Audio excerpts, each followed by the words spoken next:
first thing I'm going to do after quarantine is throw a party because I feel like we all deserve a party. After this quarantine, I want to see my grandparents, take them out for lunch. I'm gonna go see my friends and my family and eat some dim sum and drink bubble tea.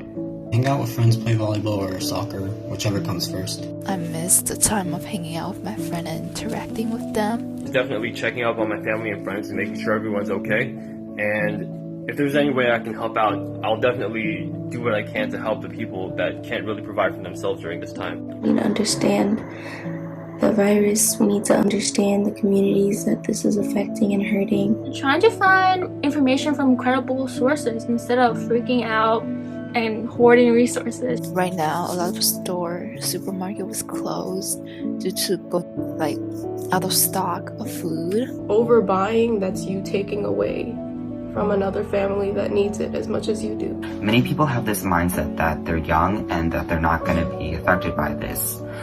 They're going out for reasons that aren't valid. This is the reason why COVID-19 hasn't plateaued yet. The government and the world leaders should have came together to call for a national lockdown. They should have froze rent and mortgages for everyone.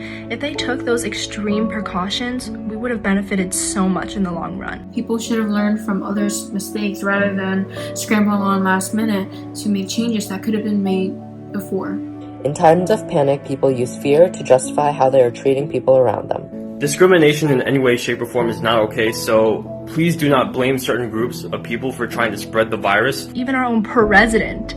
If you point fingers for closure, it just puts our families in danger. It's a shame that we have to witness this type of racism in this day and age. I feel very harassed at some points. Asian people are people too, and we're going through the same pandemic as you are, like the same fear, everything. People should understand that Asian families themselves are suffering a lot of losses. It doesn't help anyone to make someone feel bad for being a certain race. And that goes for any race, any community, any ethnicity. Wherever the virus came from, it does not discriminate.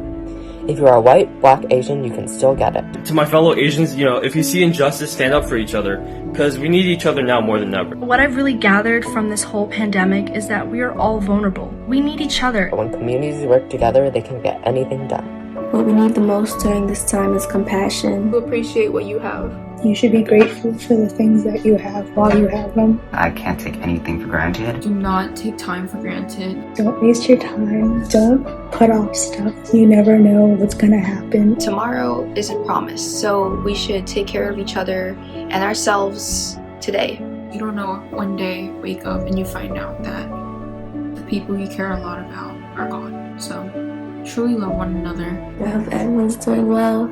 I hope everyone's taking care of themselves, mind, body, and soul, washing your hands, staying inside. And I just want to give a big shout out to all the people that have been volunteering and risking their lives to go out and save their community.